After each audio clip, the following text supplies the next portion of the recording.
Sabi ko, Mm. bakit paano niya sabi mo mataray ako? Ang kilay mo kasi pang mataray eh. Sabi ko, ay, sa kilay mo lang pala nakikita ang gano'n. Sabi ko, hindi naman ako ganong klaseng tao. Mabait naman ang sabi ko. Depende rin lang talaga sa tao. Oo, depende talaga. Wala man yan sa kilay-kilay o kung ano.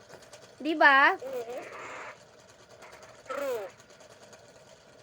Ako naman kasi ang ugali ko, pag totoo sa akin, totoo din ako. Pero pag alam kong plastic, ay, naku. Bahala sa dyan. Mahirap yung ganong klaseng ano, ganong klaseng tao.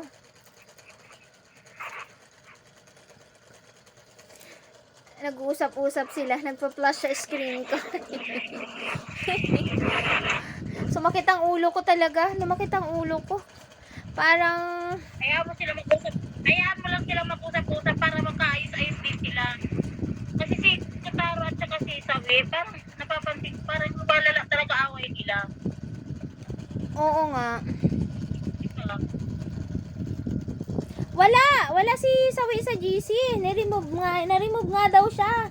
Ang dami-dami niyang message sa akin. Ang dami-dami niyang message sa akin. Na-remove daw siya. Hindi ko hala.